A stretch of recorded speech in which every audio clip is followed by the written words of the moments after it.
कई बार अंतर्राष्ट्रीय कूटनीति में बड़े बड़े बयानों की जरूरत नहीं होती, तस्वीरों के जरिए ही दुनिया को संदेश दे दिया जाता है। और आज पूरी दुनिया में दो मुलाकातें सबसे ज्यादा ट्रेंड कर रही हैं।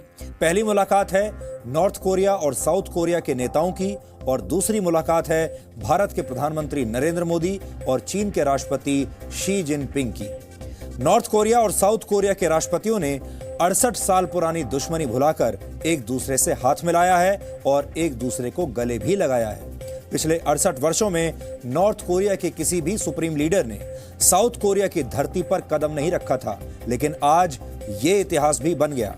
इस पूरी ऐतिहासिक मुलाकात का हमने एक स्पेशल डीएनए टेस्ट तैयार किया है, जो हम आपको आगे दिखाएंगे। लेकिन आज हम सबसे पहले उस मुलाकात की बात करेंगे जिस पर दुनिया के 270 करोड़ लोगों की नजरें टिकी हुई हैं। 270 करोड़ की जनसंख्या पूरी दुनिया की जनसंख्या का 35% है, और ये आबादी भारत और चीन में रहती है। अकेले दो देशों में इतनी आबादी रहती है। ये दोनों देश दुनिया के दो सबसे तेज गति से विकास करने वाले देश हैं। ऐसे में चीन के वुहान शहर में प्रधानमंत्री मोदी और चीन के राष्ट्रपति शी जिनपिंग की मुलाकात दुनिया का एक नया वर्ल्ड ऑर्डर तय कर रही है। इसलिए पहले हम इस मुलाकात की बात करेंगे। आज प्रधानमंत्री नरेंद्र मोदी और राष्ट्रपति शी जिनपिंग की मुलाकात की ऐसी तस्वीरें आई हैं जिन पर किसी कमेंट की जरूरत नहीं है। पहले आप इन तस्वीरों का एक छोटा सा संकलन देखिए। ये भारत और चीन के रिश्तों के भविष्य का एक ट्रेलर है।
चीन जैसी महाशक्ति का राष्ट्रपति अगर किसी दूसरे देश के राष्ट्र प्रमुख का 52 सेकंड तक इंतजार करे और फिर उस नेता से 28 सेकंड तक हाथ मिलाए, तो दुनिया की कूटनीति में बहुत से कयास लगने शुरू हो जाते हैं। आज चीन के राष्ट्रपति शी जिनपिंग ने ऐसा ही किया। इस अनौपचारिक मुलाकात के लिए जब भारत के प्रधानमंत्री वुहान शहर के हुबेई प्रोविंशियल म्यूजियम पहुंचे, तो शी जिनपिंग उनका पहले से इंतजार कर रहे थे। 52 सेकंड के इंतजार के बाद प्रधानमंत्री मोदी आए और फिर दोनों नेताओं ने 28 सेकंड तक एक दूसरे से गर्मजोशी के साथ हाथ मिलाया। दुनिया की नजर में भारत और चीन की केमिस्ट्री कुछ खास अच्छी नहीं है। दुनिया के तमाम देश ये मानते हैं कि पिछले कई दशकों से भारत और चीन एक दूसरे को पसंद नहीं करते। दोनों के बीच मतभेदों की एक लंबी लिस्ट है। दोनों एक दूसरे के दोस्तों से भी नफरत करते हैं और एक दूसरे पर विश्वास भी नहीं करते, और बार बार किसी न किसी सीमा विवाद में ये दोनों देश उलझे रहते हैं। और आपने अक्सर ये बात तो सुनी होगी कि भारत के बाजारों में ये कहा जाता है कि चाइनीज सामान पर विश्वास नहीं किया जा सकता। लेकिन अब ये दोनों देश इस छवि को तोड़ने की कोशिश कर रहे हैं और नई शुरुआत करने की कोशिश कर रहे हैं। आप ये भी कह सकते हैं कि दोनों देशों ने अपने अपने संबंधों को रीसेट कर दिया है। लेकिन बहस इस बात पर हो रही है कि भारत और चीन के ये संबंध रीसेट हुए हैं या फिर दोनों देशों ने आपस के विवादों को पॉज मोड में डाल दिया है। एक तरफ रीसेट है और दूसरी तरफ पॉज है। आज हमने आपके लिए दोनों देशों के ऐतिहासिक संबंधों का एक शानदार डीएनए टेस्ट तैयार किया है। आगे चलकर हम भारत और चीन के 2000 वर्षों के जीडीपी का विश्लेषण करेंगे और आपको यह भी समझाएंगे कि भारत को चीन की जरूरत है या फिर चीन को भारत की। लेकिन उससे पहले आपको इस अनौपचारिक मुलाकात से जुड़ी कुछ बड़ी बातें बता देते हैं। इस मुलाकात को भारत और चीन के रिश्तों का वसंत कहा जा रहा है। शी जिनपिंग ने कहा है कि चीन की मान्यताओं के मुताबिक वसंत ऋतु पूरे वर्ष की योजनाएं बनाने के लिए सबसे अच्छा और शुभ समय होता है और भारत के प्रधानमंत्री मोदी का यह दौरा भारत और चीन के संबंधों का वसंत है। शी जिनपिंग ने यह भी कहा है कि वुहान का गहरा ऐतिहासिक महत्व है। यहाँ चीन के हान और तांग वंश के शासन के निशान हैं, उनकी निशानियां हैं और इसके साथ साथ वुहान का बड़ा औद्योगिक महत्व भी है और इसे चीन में विज्ञान और तकनीक का एक बड़ा केंद्र माना जाता है। इसीलिए वुहान को इस मुलाकात के लिए चुना गया। और प्रधानमंत्री बनने के बाद नरेंद्र मोदी की ये चौथी चीन यात्रा है, लेकिन इससे पहले दोनों देशों के शीर्ष नेता कभी ऐसी अनौपचारिक शिखर वार्ता के लिए नहीं मिले। इससे पहले की सभी मुलाकातों में औपचारिकता की मात्रा बहुत ज्यादा हुआ करती थी और जहां औपचारिकता होती है वहां संबंध गहरे नहीं हो पाते, सिर्फ कागजी बातें होती हैं, औपचारिक बातें होती हैं। लेकिन भारत और चीन के संबंधों में आज से अनौपचारिक मुलाकातों का एक नया युग शुरू हुआ है। प्रधानमंत्री मोदी ने कहा कि भारत और चीन मिलकर दुनिया की बहुत सी समस्याओं से छुटकारा पा सकते हैं, लेकिन इसके लिए दोनों को मिलकर बड़ी संभावनाओं पर काम करना होगा। उन्होंने ये भी कहा कि ऐसी अनौपचारिक मुलाकातें अक्सर होती रहनी चाहिए। उन्होंने शी जिनपिंग को अगले साल भारत आने का न्योता भी दिया है। चीन और भारत के शीर्ष नेताओं की इस मुलाकात ने पूरी दुनिया को आश्चर्यचकित कर दिया है। आपके मन में भी बहुत सारे सवाल होंगे कि आखिर नरेंद्र मोदी और शी जिनपिंग अचानक इस तरह क्यों मिल रहे हैं। आज इस सवाल का जवाब ढूंढने के लिए हमने कई किताबों का अध्ययन किया है। हमने रिसर्च करके ये समझने की कोशिश की है कि आखिर चीन और भारत की दोस्ती का हिमालय दुनिया में क्या क्या बदलाव कर सकता है। और आपको ये भी बताना चाहेंगे कि आज की मुलाकात को समझने के लिए अगर आपको इतिहास की अच्छी जानकारी हो तो बात आपको और भी ज्यादा अच्छी तरीके से समझ में आएगी। चीन और भारत आज एक साथ खड़े होने की कोशिश कर रहे हैं। आज ऐसी परिस्थिति आखिर क्यों बनी है, ये समझने के लिए हमें भारत और चीन की अर्थव्यवस्था के इतिहास को समझना होगा।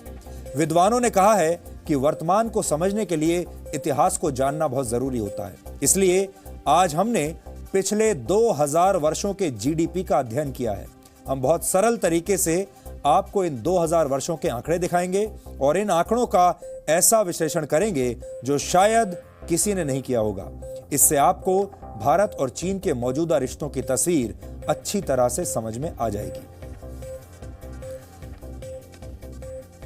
ब्रिटेन के अर्थशास्त्री एंगस मेडिसन ने पूरी दुनिया की अर्थव्यवस्था पर एक रिसर्च रिपोर्ट तैयार की थी और इसका नाम है the world economy millennium perspective and historical statistics. यह रिपोर्ट 657 पन्नों की है और इसके पेज नंबर 263 पर पहली शताब्दी से लेकर 20वीं शताब्दी तक का एक बहुत ही दिलचस्प आंकड़ा है। इसमें दुनिया के जीडीपी में 20 देशों के शेयर परसेंटेज के बारे में बताया गया है। इसका मतलब है कि दुनिया के जीडीपी में 20 अलग अलग देशों का कितना प्रतिशत हिस्सा था, इसमें किस तरह के बदलाव आया, यह आपको देखने को मिलेगा। पहली शताब्दी के शुरुआत में चीन का दुनिया के जीडीपी में चीन का हिस्सा 26.2% था। उस समय भारत का जीडीपी शेयर 32.9% था, यानी भारत का जीडीपी शेयर चीन के मुकाबले दुनिया की अर्थव्यवस्था में ज्यादा था, ऊंचा था। भारत चीन से बेहतर कर रहा था। यानी आज से 2000 वर्ष पहले दुनिया में भारत और चीन का कुल जीडीपी शेयर मिलाकर 59.1% था। इसे और आसान भाषा में समझना हो तो इसका मतलब यह है कि पूरी दुनिया में कुल मिलाकर जितना उत्पादन हो रहा था उसका करीब 59% भारत और चीन में था और दुनिया के बाकी देशों का मिलाकर कुल उत्पादन सिर्फ 41% में सिमटा हुआ था। अब 1000 ईस्वी में, यानी आज से 1000 वर्ष पहले भारत और चीन के जीडीपी को देखिए। 1000 ईस्वी में दुनिया में चीन का जीडीपी शेयर 22.7% था और इसी समय भारत का जीडीपी शेयर 28.9% था। यानी भारत और चीन का कुल जीडीपी शेयर 51.6% था। यानी 1000 साल पहले भी पूरी दुनिया का आधे से ज्यादा उत्पादन सिर्फ भारत और चीन में हो रहा था। ये भारत और चीन की ताकत है। ये वो दौर था जब वर्ल्ड ऑर्डर यानी विश्व व्यवस्था में भारत नंबर 1 पर था और चीन नंबर 2 पर था। 1500 ईस्वी में चीन का जीडीपी शेयर 25% था और भारत का जीडीपी शेयर 24.5% था। ये यानी भारत और चीन का कुल जीडीपी शेयर मिलाकर 49.5% था। अब आप एक और ग्राफ देखिए। पिछले 2000 वर्षों की अर्थव्यवस्था को समझने का यह सबसे आसान तरीका है। यह ग्राफ ब्रिटेन के अर्थशास्त्री एंगस मैडिसन के आंकड़ों के आधार पर बनाया गया है। इस ग्राफ में 2000 वर्षों का आर्थिक अध्ययन है। इस ग्राफ में अमेरिका, पश्चिम यूरोप, चीन, भारत और मिडिल ईस्ट के जीडीपी शेयर को दिखाया गया है। इस ग्राफ में भारत के जीडीपी शेयर पर अब आप गौर कीजिए। जैसे जैसे वक्त गुजरता गया वैसे वैसे भारत का जीडीपी शेयर कम होता चला गया। पहली शताब्दी और उससे पहले का समय भारत के लिए स्वर्ण युग था। ये वो दौर था जब भारत को सोने की चिड़िया कहा जाता था। तब वर्ल्ड ऑर्डर में भारत नंबर 1 था। लेकिन जब भारत में अरब और तुर्क सेनाओं ने हमले किए और भारत गुलाम बन गया, तब धीरे धीरे भारत का जीडीपी कम होने लगा। इसके बाद दिल्ली सल्तनत और फिर मुगल साम्राज्य में भारत का जीडीपी और कम हुआ। लेकिन भारत की अर्थव्यवस्था में सबसे ज्यादा गिरावट तब आई जब भारत को ब्रिटेन की ईस्ट इंडिया कंपनी ने अपना गुलाम बना लिया। उस वक्त भारत को लूटकर सारी संपत्ति ब्रिटेन भेजी जाने लगी।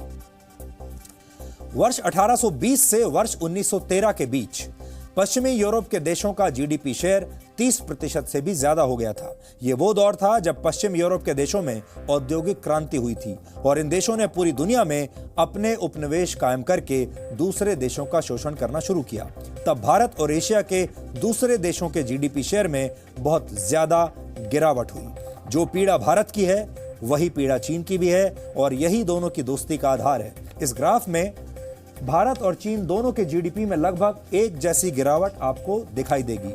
हालांकि बाद में चीन संभल गया और उसने बहुत तेजी से तरक्की की। आज 2018 में दुनिया के जीडीपी में चीन का हिस्सा करीब 18.7% है और भारत का हिस्सा 7.7% है। लेकिन इस वीडियो वॉल पर अगर मैं आपके सामने दोबारा इस ग्राफ को बताऊं तो अब आप ये देखिए, यहां से ये भारत का स्वर्णिम युग है। यहां अगर आप देखें ये भारत की जीडीपी है और ये चीन की जीडीपी है। भारत की जीडीपी से चीन का जीडीपी शेयर दुनिया की अर्थव्यवस्था में कम है और धीरे धीरे 1000, 1500, 1600, 1700 की और फिर 1820 तक ये दोनों लगभग एक जैसे आगे पीछे आपको दिखाई देंगे। और यहां जब मुगल साम्राज्य 1500 ईस्वी से शुरू हुआ और यहां तक अगर आप देखें तो आपको भारत और चीन की अर्थव्यवस्था लगभग एक साथ बढ़ती घटती नजर आएगी। लेकिन ब्रिटिश भारत जब हुआ 1820 से जब ईस्ट इंडिया कंपनी आई तो आप देखेंगे कि भारत की अर्थव्यवस्था और जीडीपी गिरनी शुरू हुई और ये लगातार गिरती चली गई। यहां अगर आप देखें प्रथम विश्व युद्ध जब हुआ 1913 के आसपास ये जीडीपी और गिरी। लेकिन साथ साथ अगर आप देखेंगे तो चीन की जीडीपी भी इस दौर में लगातार गिर रही है और 1913 के आसपास और यहां ये समझिए आप 1925 के आसपास दोनों का जीडीपी शेयर दुनिया की अर्थव्यवस्था में लगभग एक जैसा है। दोनों बिल्कुल नीचे आ गए हैं। और इसके बाद जब आप देखेंगे तो 1950 भारत की आजादी हुई है 1947 में और यहां से चीन की अर्थव्यवस्था बढ़नी शुरू हुई। लेकिन भारत की अर्थव्यवस्था बढ़ नहीं पाई और लगातार नीचे ही रही और यहां 2003 से इन्होंने बढ़ने की शुरुआत की है। भारत और चीन एक दूसरे से क्या चाहते हैं? आज भारत और चीन की अर्थव्यवस्था को अगर आप देखें तो शायद यहां कहीं एक दूसरे के आसपास हैं। हालांकि अब भी दोनों में बहुत फर्क है। लगभग अगर अर्थव्यवस्था में शेयर देखें तो भारत का लगभग 7% है और चीन का 13% है। बहुत फर्क है। लेकिन ये दोनों देश चाहते हैं कि ये युग वापस आ जाए। यहां से जहां दोनों की शुरुआत थी, जो स्वर्ण युग है अर्थव्यवस्था का, वो वापस आ जाए जब भारत और चीन एक साथ लगभग मिलकर दुनिया की अर्थव्यवस्था का 60% हिस्से पर कब्जा करते थे। सो अगर आप 2000 सालों का इतिहास देखें तो आपको ये तस्वीर साफ नजर आ जाएगी। स्वतंत्र भारत में हम इस समय हैं और स्वतंत्र भारत में अब चीन और भारत लगातार बढ़कर उसी स्वर्ण युग की तलाश कर रहे हैं। और इसीलिए आज हमने आपके लिए ये सारे आंकड़े निकाले हैं ताकि आपको पूरी तस्वीर समझ में आए। इन आंकड़ों को समझने के बाद आपको यह पता चल गया होगा कि दुनिया में सभी देशों के बीच अर्थव्यवस्था को लेकर एक जबरदस्त प्रतियोगिता चल रही है, कंपटीशन है। भारत और चीन के बीच भी अर्थव्यवस्था में हजारों वर्षों से एक प्रतियोगिता रही है और इस प्रतियोगिता में कभी भारत आगे रहा तो कभी चीन आगे रहा। लेकिन आज स्थिति यह है कि चीन जीडीपी के मामले में हमसे करीब 4.5 गुना आगे निकल चुका है। लेकिन अगर हम अपने इतिहास पर गौर करें तो यह साफ पता चलता है कि भारत के अंदर वो शक्ति है जिसकी मदद से वो आने वाले वर्षों में न सिर्फ चीन के बराबर आकर खड़ा हो सकता है बल्कि चीन से आगे भी निकल सकता है। जिस तरह पूरी दुनिया के 50% बाजार पर हजारों वर्षों तक भारत और चीन का कब्जा रहा, उसी तरह अब भी यह संभव है कि भारत और चीन मिलकर पूरी दुनिया पर राज करें। भारत के प्रधानमंत्री नरेंद्र मोदी भी ऐसी संभावनाएं तलाशने के लिए चीन गए हैं। भारत और चीन का साथ आना इसलिए भी जरूरी है क्योंकि अमेरिका और यूरोप के वर्चस्व वाला आज का वर्ल्ड ऑर्डर भारत और चीन के रास्ते में एक बहुत बड़ी रुकावट है। बीते 60 से 70 वर्षों में हमने ये देखा कि पश्चिमी यूरोप के देश अपने राष्ट्रीय हितों की रक्षा के लिए अमेरिका के पीछे खड़े हो गए। लेकिन अब चीन ने अमेरिका के इस वर्चस्व को चुनौती दी है, चैलेंज किया है। अब वो वक्त आ गया है कि चीन और भारत मिलकर अपनी खुद की एक विश्व व्यवस्था कायम करें, एक नया वर्ल्ड ऑर्डर बनाएं जिसमें भारत और चीन सबसे आगे रहें और जो हम आपको बात बता रहे थे स्वर्णिम युग की, वो युग वापस आ जाए। बहुत से लोगों के मन में यह सवाल उठता है कि भारत और चीन वर्ष 1962 में एक बड़ा युद्ध लड़ चुके हैं। ऐसे में क्या अब भी भारत और चीन एक साथ आ सकते हैं? क्या भारत चीन पर एक बार फिर से भरोसा कर सकता है? भारत और चीन के सामने यूरोपियन यूनियन का एक बहुत बड़ा उदाहरण है। पहले और दूसरे विश्व युद्ध में यूरोप के देश आपस में कई बार लड़कर बहुत खून बहा चुके हैं, लेकिन आज ये सभी देश इकट्ठे होकर यूरोपियन यूनियन के सदस्य हैं। इन सभी देशों की अपनी एक संसद है जहां सभी देशों के साझा राष्ट्रीय हितों पर चर्चा होती है। ऐसे में अगर यूरोप के देश एक हो सकते हैं तो चीन और भारत एक क्यों नहीं हो सकते? ये एक नया सवाल आज हम आप सबके सामने छोड़ रहे हैं।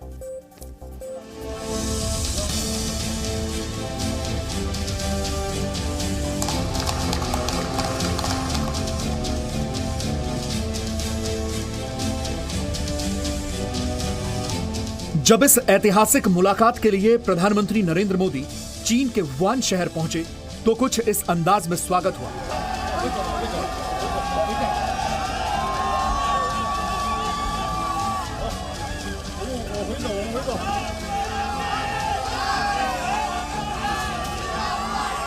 ये कल रात की तस्वीरें थी और ये है आज सुबह की तस्वीरें जब चीनी राष्ट्रपति से मिलने के लिए प्रधानमंत्री नरेंद्र मोदी का काफिला पहुंचा। हुबेई प्रोविंशियल म्यूजियम में शी जिनपिंग प्रधानमंत्री नरेंद्र मोदी का स्वागत करने के लिए तैयार थे। 52 सेकंड के इंतजार के बाद भारतीय प्रधानमंत्री पहुंचे। दोनों नेताओं ने 28 सेकंड तक हाथ मिलाया और फिर दोनों नेता इस म्यूजियम के अंदर गए।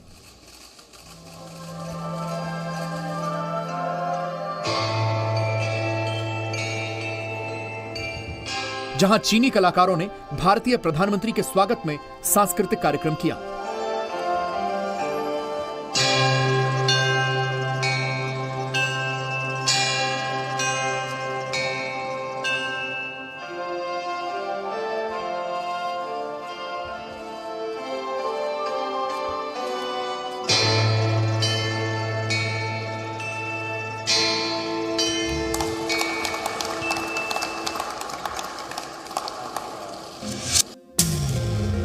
इसके बाद राष्ट्रपति जिनपिंग ने प्रधानमंत्री मोदी को इस म्यूजियम का एक दौरा करवाया।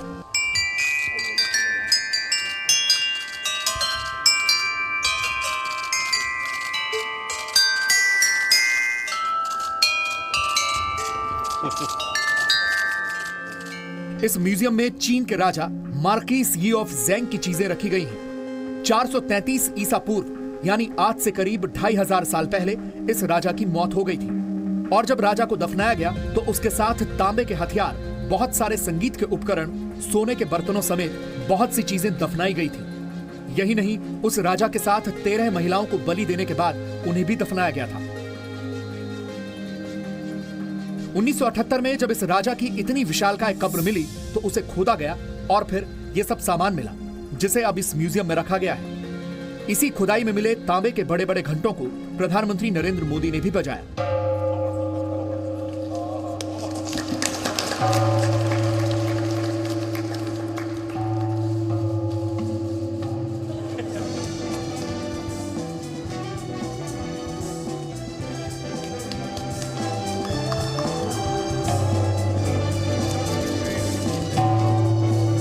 फिर दोनों नेताओं ने साथ में बैठकर मुलाकात की जिसमें बस दोनों तरफ से ट्रांसलेटर्स ही शामिल थे।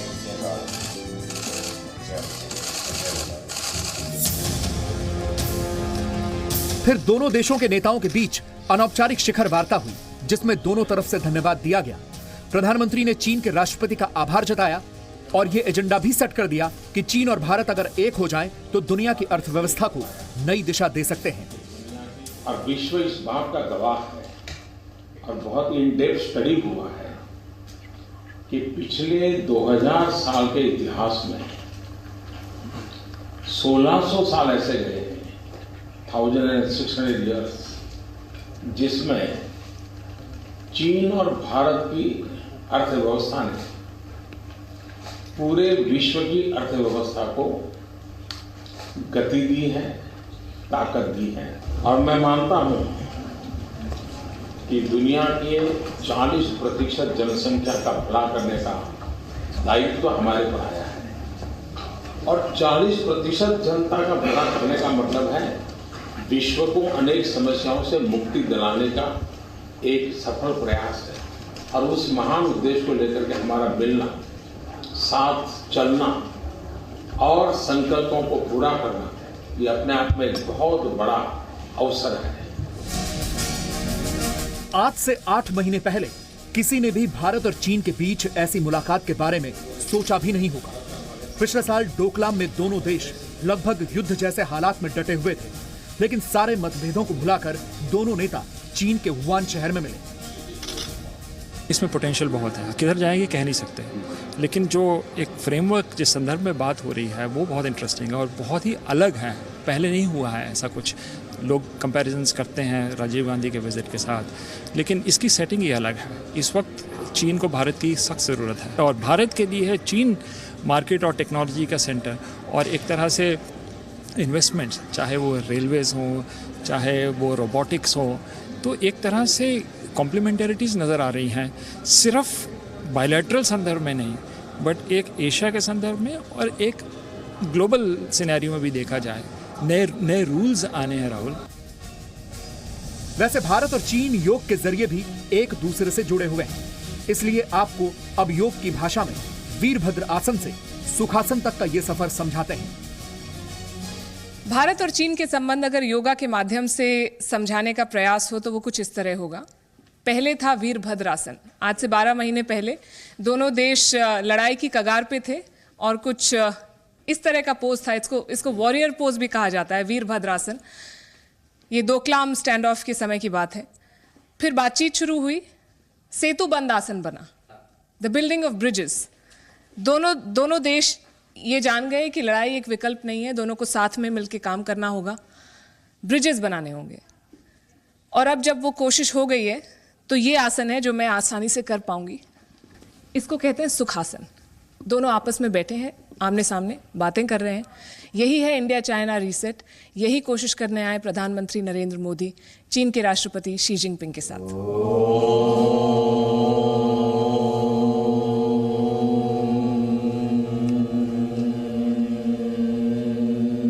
चीन में योग का यह सफर बताता है कि भारत और चीन के बीच कितने ऐतिहासिक संबंध हैं। भारत के प्रधानमंत्री नरेंद्र मोदी और चीन के राष्ट्रपति शी जिनपिंग की मुलाकात की तस्वीरें आपने देख ली, लेकिन उस तस्वीर के बीच में आपको एक तस्वीर चीन की दिखाना और ज़्यादा ज़रूरी है, और वो ये योग की क्लास है।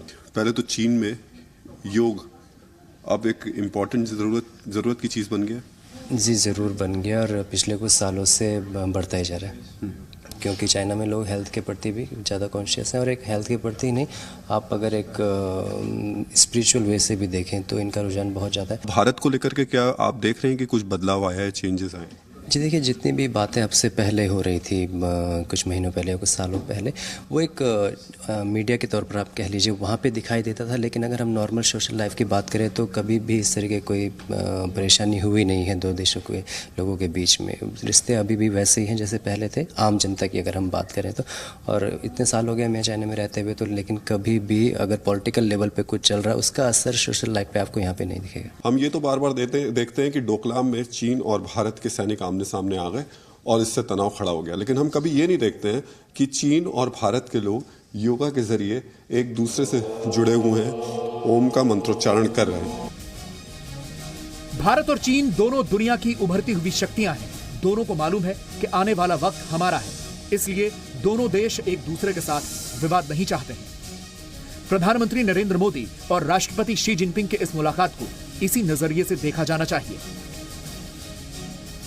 चीन के हुआन शहर से पलकी शर्मा उपाध्याय के साथ राहुल सिन्हा, जी मीडिया।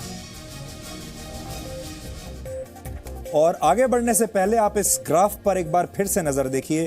पहली शताब्दी से लेकर और अब तक का ये पूरी तस्वीर आपके सामने इस वक्त है। और यहां से जब आप देखेंगे 1820 से, यानी औद्योगिक क्रांति, जब ये वो दौर है जब औद्योगिक क्रांति शुरू हुई थी। और यहां आप देखिए ये जो नीली लाइन है ये अमेरिका की अर्थव्यवस्था है, वो कैसे एकदम से ऊपर गई है। और 1950 आते आते अमेरिका की अर्थव्यवस्था यहाँ है, और उससे भी ऊपर है पश्चिमी यूरोप की अर्थव्यवस्था, वो शायद अमेरिका से भी ऊपर है। और यहाँ 1950 में ये दोनों अर्थव्यवस्थाएं दुनिया की सबसे बड़ी अर्थव्यवस्था बन गई, यानी पश्चिमी यूरोप और अमेरिका, ये दोनों।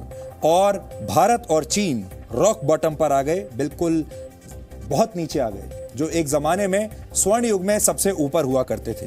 और अब जो योजना होगी वो ये होनी चाहिए, अगर आप देखें अमेरिका धीरे धीरे नीचे आ रहा है, यूरोप धीरे धीरे नीचे आ रहा है, और एक समय ऐसा आएगा जब चीन की अर्थव्यवस्था इनको काटकर यहाँ ऊपर निकल जाएगी, यहाँ। और इसी तरह भारत को भी ये करना होगा, जब भारत की अर्थव्यवस्था तेजी से बढ़े और चीन और भारत ने अगर ये हाथ मिला लिया तो ये दोनों अर्थव्यवस्थाएं यहाँ से काफी ऊपर आ सकती हैं। तो योजना ये है, ये जो आप देख रहे हैं ये दोनों अर्थव्यवस्थाएं अब ढलान पर हैं। और अगर अब ये ढलान पर हैं तो कौन सी ऐसी अर्थव्यवस्था होगी जो अब ऊपर आएगी। और ये ग्राफ आपको यही तस्वीर बता रहा है। अब हम आपको वुहान लेकर चलेंगे, और वुहान चीन का सबसे प्रसन्न देश है, और शायद हो सकता है इसीलिए इस सबसे प्रसन्न शहर है, और शायद इसीलिए इस शहर को चुना गया है इस बातचीत के लिए, इस मुलाकात के लिए। और हमारे दो संवाददाता, दो साथी इस समय वुहान में हैं, पलकी शर्मा उपाध्याय और राहुल सिन्हा, जो कि लगातार दिन भर आपको वहां से खबरें बता रहे थे कि इन दोनों नेताओं की बातचीत में क्या चल रहा है। राहुल के पास पहले चलते हैं। राहुल, आपने देखा होगा भारत के बाजारों में अक्सर चीन के सामान की कोई गारंटी नहीं लेता, और यह भी कहा जाता है कि दोनों देशों के बीच में विश्वास की बहुत कमी है। लेकिन प्रधानमंत्री मोदी बड़े विश्वास के साथ वुहान आ गए बातचीत करने के लिए। किस आधार पर वो आए हैं और उन्हें किस चीज का विश्वास है?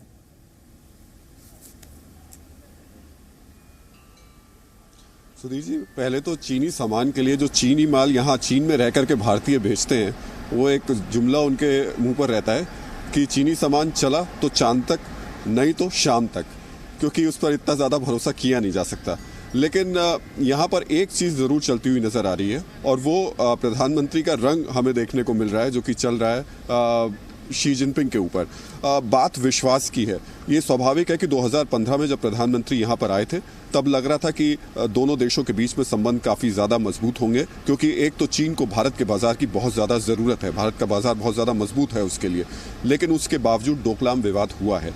लेकिन सुधीर जी, यहाँ जो लोग रह रहे हैं खासतौर से जो चीनी मीडिया के लोग और जो हिंदुस्तानी मीडिया के लोग यहाँ पर रह रहे हैं, वो कह रहे हैं कि पिछले 1 साल में चीन में बहुत सिनेरियो बदला है और ख़ास तौर से लोगों के बीच में भारत को लेकर के, उसकी छवि को लेकर के बहुत सारे चेंजेस आए हैं। इसमें बॉलीवुड ने भी बहुत अहम भूमिका निभाई है। लोग अब बॉलीवुड की तरफ बढ़ रहे हैं। लोग चाह रहे हैं कि भारत से स्टूडेंट्स ज़्यादा से ज़्यादा संख्या में यहाँ आएँ ताकि उनका फ़ायदा हो सके। तो कॉन्फिडेंस ये तय है कि प्रधानमंत्री जानते हैं कि अब भारत एक बड़ा बाजार है, आर्थिक शक्ति के रूप में चीन के सामने खड़ा हुआ है और अगर चीन कुछ भी गलती करता है या फिर उसी तरीके की नीयत रखता है तो नुकसान चीन को ज़्यादा होगा। मुझे लगता है कि प्रधानमंत्री यहाँ पर पहुँचे हैं तो ये भी आप तय मान लीजिए कि हम कह बार बार रहे हैं ये अनौपचारिक बातचीत है, लेकिन औपचारिक तौर पर अगर हम कहें तो ये अनौपचारिक बातचीत है। वैसे जो मुद्दे थे वो निश्चित तौर पर तय किए गए। यही वजह रही कि डेलीगेशन एक पूरी की पूरी मीटिंग हुई है, 2 घंटे तक चली है और कल बताया जा रहा है कि ऑफिशियल एक ब्रीफिंग भी होगी। जी, बल्कि अगर हम चीन की नज़र से देखें तो चीन के लिए इस पूरी बातचीत में क्या है? चीन के लिए ये बातचीत इतनी महत्वपूर्ण क्यों है? बहुत महत्वपूर्ण है या आप ये कहेंगे कि चीन को कोई खास फर्क नहीं पड़ता क्योंकि चीन भारत से ज़्यादा सक्षम है, भारत से ज़्यादा स्ट्रांग है, तो चीन के लिए इस बातचीत में क्या है? जी, रिश्ते अमूमन ट्रांजैक्शनल होते हैं, लेन देन के होते हैं और कूटनीतिक रिश्ते तो खासकर इस तरह के होते हैं। तो अगर चीन को अपना फ़ायदा नहीं दिखता तो राष्ट्रपति शी जिनपिंग बीजिंग से वुहान नहीं आते, इस तरह की तैयारियां नहीं करते। तो चीन को भारत से काफ़ी कुछ चाहिए। 2 पॉइंट्स हैं।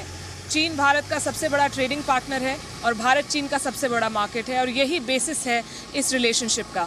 पर अगर हम कहें कि 3 क्या चीज़ें हैं जो चीन भारत से चाहता है, तो पहला तो है भारत का BRI में जुड़ना। Belt and road initiative Xi Jinping का पेट प्रोजेक्ट है, जैसे मेक इन इंडिया प्रधानमंत्री मोदी का है। और भारत का बहिष्कार जो पिछले साल BRI समिट का हुआ था, उससे चीन काफ़ी आहत है। चीन चाहता है कि भारत उसमें जुड़े, उसका एक हिस्सा बने।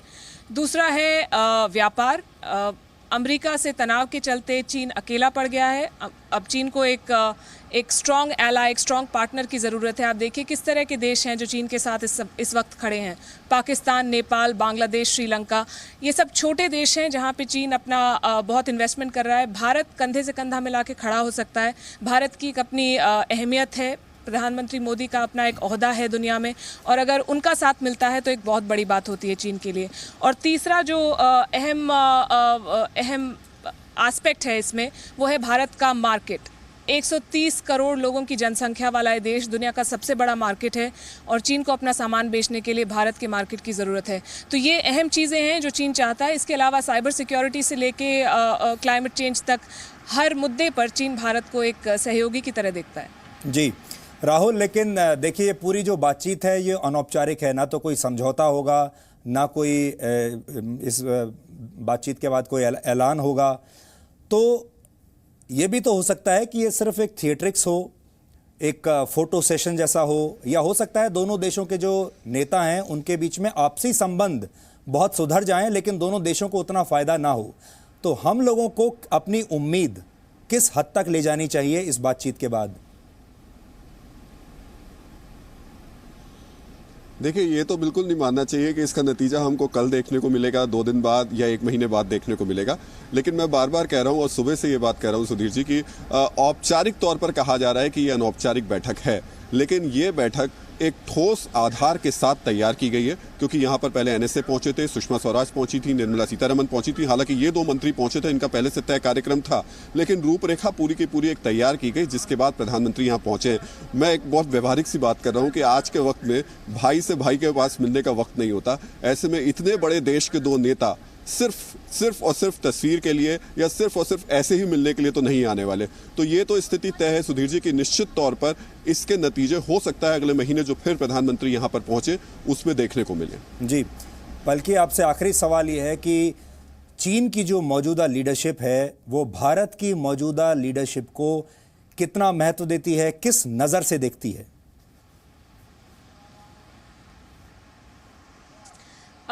कई दशकों पहले चीन के एक राष्ट्रपति ने कहा था कि 21वीं सदी भारत और चीन की सदी होनी चाहिए और वो तभी होगी जब कॉन्फ्रंटेशन से हट के दोनों देश कोलैबोरेशन की तरफ देखेंगे। और इसका प्रयास हुआ है। हमने बहुत अप्स एंड डाउन्स देखे हैं इस रिलेशनशिप में, इस इक्वेशन में। इस वक्त भारत और चीन का संबंध दुनिया के सबसे अहम संबंधों में से एक है। प्रधानमंत्री मोदी और राष्ट्रपति शी जिनपिंग पिछले 4 सालों में अलग अलग ओकेजन्स पे 11 बार मिले हैं। दोनों ने एक दूसरे को समझा है।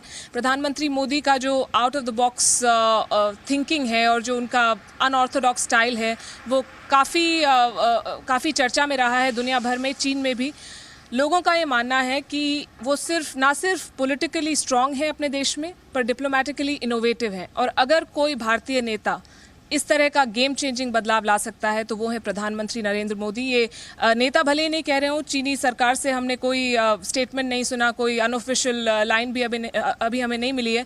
पर अगर आप चाइनीज़ मीडिया को देखें, जिस तरह के बयान आ रहे हैं, उसमें जिस तरह के एडिटोरियल्स आ रहे हैं, तो उससे साफ जाहिर हो रहा है कि बीजिंग इस समय भारत को एक बहुत इम्पॉर्टेंट एलाय की तरह देखता है और उसका श्रेय काफ़ी हद तक वो प्रधानमंत्री मोदी को देते हैं। जी पलकी, आपका बहुत बहुत शुक्रिया। राहुल, आपका भी शुक्रिया। अभी एक दिन और बचा हुआ है और कल का हम सबको इंतज़ार रहेगा। औपचारिक रूप से अनौपचारिक बैठक के बारे में कोई औपचारिक ऐलान होता है या नहीं होता है, लेकिन तब तक के लिए आपका शुक्रिया। चीन और भारत के रिश्तों के इतिहास का अध्ययन करते हुए हमें आज बहुत सारी रोचक जानकारियां मिली हैं। आज भारत चीन से काफ़ी पीछे है, लेकिन आपको जानकर बहुत आश्चर्य होगा कि इतिहास में एक दौर ऐसा भी था जब चीन से बहुत सारे छात्र पढ़ने के लिए भारत आते थे। भारत का तक्षशिला और नालंदा विश्वविद्यालय ज्ञान और विज्ञान का अंतर्राष्ट्रीय केंद्र था। चीन के लोग पढ़ने के लिए भारत के इन विश्वविद्यालयों में आया करते थे और पढ़ाई पूरी होने के बाद चीन लौट जाने पर भी भारत को भूलते नहीं थे। चीन के छात्र भारत के शिक्षकों से जीवन भर प्रभावित रहते थे। वो भारत के शिक्षकों को चिट्ठियां लिखते थे और उनके लिए उपहार भी भेजते थे। चीन के छात्र भारतीय संस्कृति से इतने ज्यादा प्रभावित होते थे कि उन्होंने अपने चाइनीज नाम बदलकर भारतीय नाम उस जमाने में रख लिए थे। चीन से सबसे ज्यादा छात्र नालंदा विश्वविद्यालय में पढ़ने के लिए आते थे। कई विद्वानों ने तो नालंदा विश्वविद्यालय को चीन और भारत के संबंधों का सेतु भी बताया है। 5वीं शताब्दी में नालंदा विश्वविद्यालय की स्थापना हुई थी और उस वक्त वहां करीब 10,000 छात्र पढ़ते थे। नालंदा विश्वविद्यालय के छात्रों में चीन के प्रसिद्ध यात्री और विद्वान ह्वेनसांग, फायान और इत्सिंग भी शामिल थे। ह्वेनसांग नालंदा के आचार्य शीलभद्र के शिष्य थे। ह्वेनसांग ने 6 साल तक नालंदा विश्वविद्यालय में रहकर कानून की पढ़ाई की थी और चीन के ही छात्र इत्सिंग को चाइनीज संस्कृत शब्दकोश तैयार करने का श्रेय दिया जाता है। चीन के कई छात्रों ने अपने भारतीय नाम भी रख लिए थे, जैसे हुएन ची ने अपना नाम प्रकाश मती रखा था, ताओ ही ने अपना नाम श्रीदेव रखा था, सिनचिक ने अपना नाम चरित्र वर्मा रखा था, चिहिंग ने अपना नाम प्रज्ञा देव रखा था और तांग ने अपना नाम प्रज्ञा वर्मा रख लिया था। ये सारी जानकारियां हमें 3 किताबों के अध्ययन से मिली हैं। उनके नाम भी हम आपको बता देते हैं। पहली थी new models of human resource management in China and India. दूसरी किताब जो पढ़ी गई वो थी मेंडरिंग पास्चर्स ऑफ मेमोरीज और तीसरी थी इंडियन सिविलाइजेशन एंड कल्चर। अब आपके मन में यह सवाल जरूर उठ रहा होगा कि अगर भारत और चीन के बीच इतने अच्छे रिश्ते थे तो ये दोनों देश एक दूसरे से इतने दूर कैसे हो गए? दोनों देशों के ऊपर आपस में इतना अविश्वास कैसे हो गया? ट्रस्ट डेफिसिट कैसे हुआ? भारत और चीन के बीच आई इस दूरी की वजह है भारत पर अरब और तुर्क देशों की सेनाओं के आक्रमण। विदेशी हमलावरों ने भारत के विश्वविद्यालयों पर हमले किए। तक्षशिला विश्वविद्यालय की तरह नालंदा विश्वविद्यालय को भी जलाकर बर्बाद कर दिया गया। 12वीं शताब्दी के अंत में तुर्क सेनापति बख्तियार खिलजी ने नालंदा विश्वविद्यालय पर हमला करके वहां के सभी शिक्षकों की हत्या कर दी थी। विश्वविद्यालय में मौजूद एक बहुत बड़ी लाइब्रेरी को भी जलाकर राख कर दिया गया था। इस नरसंहार और विध्वंस में हजारों दुर्लभ पुस्तकें जल गई थीं। बहुत सारे महत्वपूर्ण दस्तावेज नष्ट हो गए थे। कुछ इतिहासकार कहते हैं कि वहां इतनी पुस्तकें थीं कि आग लगने के बाद भी 3 महीने तक पुस्तकालय ऐसे ही सुलगता रहा था। कई विद्वानों का मानना है कि चीन के विद्यार्थियों द्वारा किया गया बहुत सारा शोध कार्य भी इसी हमले में समाप्त हो गया। 14वीं शताब्दी के इतिहासकार जियाउद्दीन बर्नी ने भी नालंदा विश्वविद्यालय पर हुए हमले का जिक्र अपनी किताब में किया है और जियाउद्दीन बर्नी ने क्या लिखा है उनकी किताब से मैं आपको पढ़कर आज सुनाना चाहता हूं। जब यह आक्रमण हो रहा था तब उन्होंने देखिए क्या लिखा है। जब आक्रमणकारी किले के द्वार पर पहुंचे और युद्ध प्रारंभ हुआ तो इन दोनों बुद्धिमान भाइयों ने बड़ी वीरता दिखलाई। जब मोहम्मद बख्तियार अपनी वीरता द्वारा किले के पीछे के फाटक पर पहुंच गया और किले पर अधिकार जमा लिया तो उन्हें अत्यधिक धन संपत्ति प्राप्त हुई। उस स्थान के निवासियों में बहुत बड़ी संख्या ब्राह्मणों की थी। वो लोग अपने सिरों को मुंडाए रहते थे। वो सब के सब मारे गए। वहां उन्हें बहुत बड़ी संख्या में पुस्तकें प्राप्त हुईं। जब ये पुस्तकें मुसलमानों ने देखीं तो उन्होंने कुछ हिंदुओं को बुलवाकर उन पुस्तकों को पढ़वाना चाहा, किंतु सभी विद्वान मारे जा चुके थे। पुस्तकों द्वारा ये ज्ञात हुआ कि वो पूरा किला और नगर एक मदरसा था। हिंदवी में बिहार विद्यालय मदरसे को कहते हैं। विजय प्राप्त करके तथा अत्यधिक धन संपत्ति लेकर वो सुल्तान कुतुबुद्दीन की सेवा में उपस्थित हुआ। सुल्तान ने उसका बड़ा आदर सम्मान किया। जब दरबार के अमीरों ने सुल्तान कुतुबुद्दीन द्वारा उसका आदर सम्मान तथा उसे धन संपत्ति पाते देखा तो वो उससे ईर्ष्या करने लगे। ऐसा इस किताब में नालंदा पर हुए हमले के बारे में लिखा है। नालंदा विश्वविद्यालय भारत और चीन के बीच ज्ञान का एक सेतु था और इस सेतु के टूट जाने से भारत और चीन एक दूसरे से बहुत दूर होते चले गए। लेकिन अब हम 21वीं सदी में हैं और अब दोबारा रिश्तों का वही पुल बनाने की कोशिश हो रही है और इसीलिए प्रधानमंत्री मोदी चीन गए हैं और वुहान शहर में चीन के राष्ट्रपति से मिल रहे हैं। और जैसा कि हम आपको पहले भी बता चुके हैं, वुहान चीन का सबसे प्रसन्न शहर माना जाता है और हो सकता है शायद इसीलिए भी इस शहर को चुना गया हो।